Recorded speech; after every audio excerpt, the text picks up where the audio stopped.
মাহাত্ম্য শ্রবণ করবে এবং এই ব্রত রাখলে কি পুণ্য হয় এবং যারা এই ব্রত পালন করে না তাদের কি পাপ ভুগতে হয়, তাদের কি গতি হয়, সমস্ত বিষয়ে জানবো। তো আপনারা সম্পূর্ণ ভিডিওটা দেখবেন। পদ্মপুরাণে ভগবান ব্যাস বললেন, শৌনক মহারাজ জিজ্ঞাসা করলেন, হে সূর্যি মহারাজ, জীবের জন্য গোলক অতি দুর্লভ, দুর্লভ গোলক দাম জীবের সুলভ কীরকম হবে? আপনি কৃপা করে বলুন, সেখানে গেলে আর সংসার সাগরে ফিরে আসতে হয় না। আপনি যে প্রশ্ন করছেন এই প্রশ্ন একবার দেবর্ষী নারদ মুনি আপনি পিতাশ্রী ব্রহ্মাকে করেছিলেন। ব্রহ্মা বললেন, হে পুত্র নারদ, গোলকধামে রাধাকৃষ্ণ নিত্য সেবা প্রাপ্ত করার একদম শ্রেষ্ঠ ও সহজ উপায়। ভাদ্র শুক্লপক্ষে রাধা অষ্টমী তিথি আসার পর রাধা জন্মাষ্টমী শ্রদ্ধাপূর্বক পালন করবে। ব্রহ্মাজি বললেন। নারদ বললেন, মহারাজ, আপনি কৃপা করে রাধা জন্মাষ্টমী ব্রতের মহিমা শুনান, আর তার কি পুণ্য। এই রাধা জন্মাষ্টমী ব্রত প্রথমে কে করেছিলেন, আর যে রাধা জন্মাষ্টমী ব্রত পালন করে না তার কি পাপ হয়? হে ভগবান, কি বিধিতে রাধা জন্মাষ্টমী ব্রত পালন করব, আর রাধারানী প্রকট কীরকম হয়েছিলেন তাও শুনান। ব্রহ্মা বললেন, রাধা জন্মাষ্টমী সম্বন্ধে বলছি, তুমি ধ্যানপূর্বক তা শুনো, সংক্ষিপ্ত বর্ণনা করব। ব্রহ্মা বললেন, এই ব্রতের পুণ্য বর্ণনা করা আমার সমর্থ নেই। কোটি জন্ম ব্রহ্ম হত্যার পাপ একবার শ্রদ্ধাপূর্বক রাধা জন্মাষ্টমী পালন করলে তা সমস্ত পাপ বিনষ্ট হয়। 1000 নির্জলা একাদশীর পুণ্য 100 গুণ করলে 1,00,000 হবে, আর একটা রাধা জন্মাষ্টমী ব্রত পালন করলে তা প্রাপ্ত হয়। সুমেরু পর্বতের সমান কেউ সোনা দান করলে তার 100 গুণ পুণ্য, আর কেবল রাধা জন্মাষ্টমী করলে তার ফল পাবে। 1000 দরিদ্র কন্যা দান করলে যে পুণ্য, একবার রাধা জন্মাষ্টমী পালন করলে তার ফল পাবে। গঙ্গা আদি পৃথিবী সমস্ত নদী স্নান করলে যে পুণ্য হয়, তার 100 গুণ পুণ্য রাধা জন্মাষ্টমী পালন করলে তা পাবে। কেউ যদি কেউ যদি পাপী ব্যক্তি অজান্তে রাধা জন্মাষ্টমী ব্রত পালন করে, তার সমস্ত কুল সহিত উদ্ধার হয়। সত্যযুগের কথা, এক সুন্দরী স্ত্রী লীলাবতী নামের এক দিব্য স্ত্রী ছিল। তার সুন্দর রূপই তার পতনের কারণ হলো। সে অনেক পাপ করেছিল। একদিন তার অনেক দুঃখ হলো যে আমি অনেক পাপ কার্য করেছি এবং তখন সে দুঃখ করতে করতে তার নগর থেকে বেরিয়ে পড়ল এবং সে রাস্তার কাছে দেখতে পেল যে কিছু বৈষ্ণব লোক একটি মন্দিরে রাধা জন্মাষ্টমী পালন করছে। রাধা কৃষ্ণ বিগ্রহ দুটি তারা সুন্দর দুধ দই ঘি পঞ্চামৃত দিয়ে অভিষেক করছেন, খুব সুন্দর উৎসব পালন করছেন।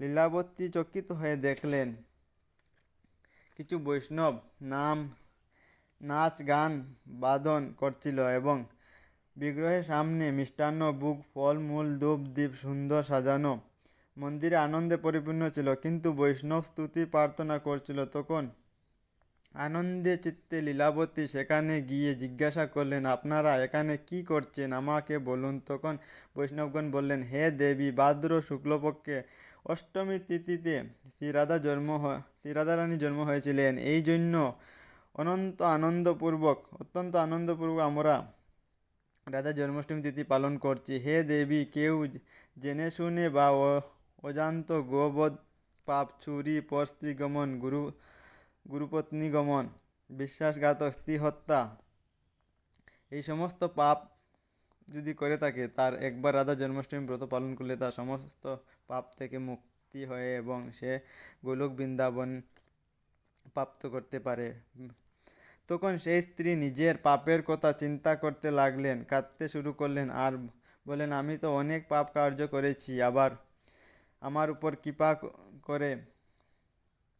করুন। তখন বৈষ্ণব বললেন, দুঃখ করবে না, রাধাকৃষ্ণ অত্যন্ত দয়াশীল এবং কৃষ্ণ পতিতপাবন এবং রাধারানী পতিতপাবনী। তুমি রাধা জন্মাষ্টমী ব্রত পালন করো। তখন লীলাবতী প্রসন্ন হয়ে বললেন, আমি রাধা জন্মাষ্টমী ব্রত পালন করব। তখন তিনি কিছু খাননি, আর তিনি নিশ্চয় করে তাদের সাথে ব্রত শুরু করলেন। ব্রত করে ফেরার পর কালনাগ সর্প চুবল মারল, সঙ্গে সঙ্গে তার মৃত্যু হলো। তখন যমদূত এসে কাল পাশে আবদ্ধ করল লীলাবতীকে এবং যমলোকে যাওয়ার জন্য রওনা হওয়াতেই ভগবানের পার্ষদগণ চতুর্ভুজ ধারণ করে সেই লীলাবতীকে যমদূতের হাত থেকে রক্ষা করে তার একটা দিব্য রথের মধ্যে বসিয়ে ওনাকে গোলক বৃন্দাবনে পাঠিয়ে দিলেন। সেখানে উনি রাধা রানীর চরণে নিত্য সেবায় প্রবেশ করলেন। যারা এই ব্রত পালন করে না তাদের যমলোক দর্শন করতে হয় এবং জমালয়ে যেতে হয় এবং অনেক দুঃখ কষ্ট ভোগ করতে হয়।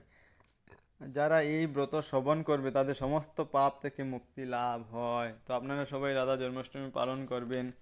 31 আগস্ট রাধা জন্মাষ্টমী পালিত হবে। আপনারা যদি চান দুপুর 12টা অবধি ব্রত রাখতে পারবেন, কিন্তু সমস্ত দিন যদি রাখেন তো আপনাদেরই ভালো।